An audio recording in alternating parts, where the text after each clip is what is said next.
you're an athlete who's not taking advantage of social media by now, you could be missing out on some big opportunities. But if you are an athlete who wants to take advantage of these platforms as we roll into the new year and start crushing your content game in 2024, we're gonna break down how to do exactly that. This video is gonna be more of a real talk situation, not just 5 tips on how to grow your Instagram to 100,000 followers, because it's just not that simple. We're gonna get into how to start making meaningful and effective content to grow your audience in 2024. Let's get into it.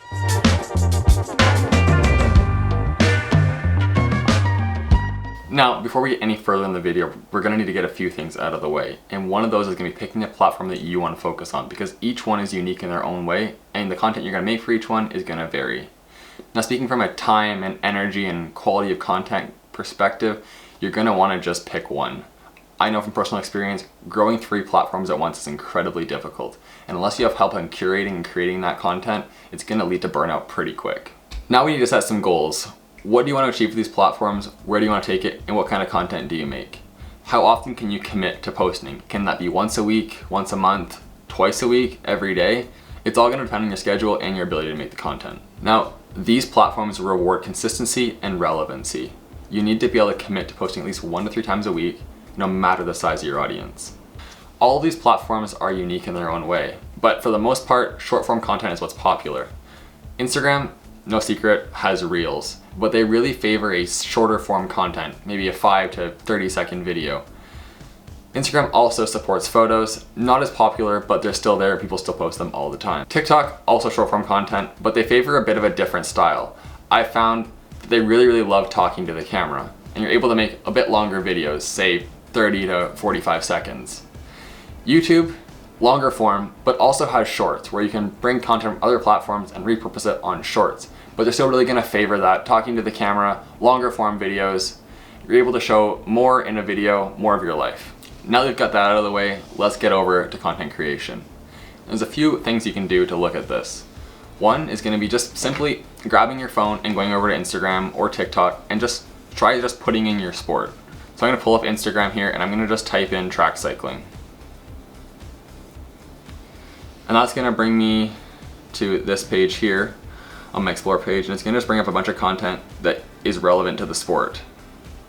So I see some of my videos, some of Sarah's videos, and try and find content that is relevant to you and find the accounts that are doing well in that sport. Go to their page, see what kind of content works for them, and try and replicate that for yourself. There's a term I've heard in marketing a few times, and that's called market R&D. Not research and development, but rip off and duplicate, because simply there is nothing that hasn't been done before. So how do you take that content and take those ideas and make them your own? This is something that is not new. It's done in the film industry, in the commercial world. Any industry that works in marketing is somehow just taking content that's already been made, twisting it, and making it their own. And there's no reason that you can't do it too. Another way of finding ideas is just thinking about the questions that you get asked all the time about your sport. A question that I get asked all the time is how much my bike costs, and that led to me making one of my most viral videos this year. I simply made a video explaining how much my bike costs and the breakdown of all the parts, and it absolutely went viral. It did over 20 million views on TikTok, simply answering a question that I get asked all the time by friends, family, and people on the internet. Also, don't forget to capture the mundane tasks of your day. Things you may find boring and repetitive can be very interesting to someone else. Always remember that you're the boss of this page and you don't need anyone's permission to create. It's all about your audience understanding you and not trying to understand your audience. Now let's get into telling your story, because that's what's important here. Story is king. You are gonna grow on social media when you wanna grow in real life. People are gonna latch onto the journey and wanna follow your story. And you definitely cannot forget to be authentic. In this world of fast-paced, useless, noise, junk content, you have to be authentic because people see straight through the BS. Don't forget to be true to you and your story. Now, if you're creating content online, you don't need a whole lot of fancy gear, but there's a few things you can get if you want to up your game. Let's start with the simplest of them. Just a $20 simple little tripod from Amazon. Set your phone up on it, make some content. Of course, you can also use the trusty phone. It's in your pocket, probably always with you. And these days, phones have great cameras. Just use it. And if you want to change your perspective a little bit, maybe something like this is gonna help. Just a little GoPro, super great camera, interesting perspectives, changes things up. Or you can use one of these, 360 cam. I mount this on my bike all the time, carry it around with me, just kind of changes things up, different perspective again. And if you want, you can definitely get a bit fancier. This is something that I film most of my content on. Mirrorless camera. You can definitely get smaller versions of this, but if you want to up your game, you can film content on this too. So here's a bunch of options. All kind of do the same thing. Depends on your price point, how much you want to spend, but seriously, just start with your phone. It's always on you, it's always in your pocket. Use it, it looks great, and gets the job done. Now that we've talked about the gear, let's get this out of the way and talk about another important aspect, and that's going to be editing all of your content. Editing is going to be where a majority of the magic happens for all of your content. It allows you to put your own twist on it and make things how you imagined it.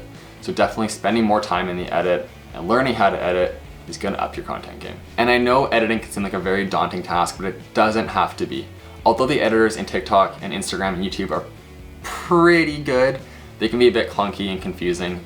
So there's a few options you can use outside those apps. One that I love to use is VN Editor. Very, very free and pretty good to use. CapCut works well, and Premiere Rush is also a great option. So CapCut is a very, very popular app for editing TikToks. All the trends and weird transitions, the kind of things you see on TikTok are made in CapCut. So if you want to go for TikTok, CapCut is a great app to learn and download. Now when it comes to making all of this content, time management is going to be key, and there's two ways that I do that when making my content.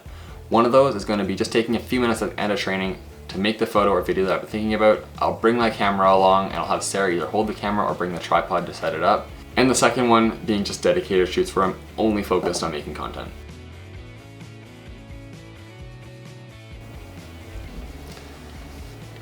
Now, one of the biggest hurdles I faced when I first started making content online was being so worried about what everyone thought of me and what people thought of the content I was putting out. And I'm here to tell you, it simply does not matter. You're gonna feel so much better if you just forget about what everyone thinks and just make the content that you wanna make. Post for yourself and the audience will follow. It took me so long to get over that fear, just to realize that people really don't care as much as you think they do. People are often so worried about their own lives, they're just not really that opinionated on the content that you're putting out online. Social media is a long game that's all about being consistent and staying relevant. I've been taking social media seriously now for 5 years, and I've had my fair share of content that's done great and content that, probably should have stayed in the archives. This whole thing is about having fun and enjoying the process. Don't be discouraged and just keep creating. Give yourself a chance. Don't be discouraged after the first few posts. Just keep pushing content out and see what sticks. You're gonna find something that works for you, and just do more of that. Have fun and enjoy the process. That's part 2 of the athlete branding series that we're gonna keep talking about over the next few weeks. If you've got any more questions for me, leave them down in the comments below and I'd be happy to answer them in future videos. Be sure to follow me on other platforms to stay up to date on other content strategies I'm posting there. That's all I got in this one. Thanks for watching. Catch you in the next one.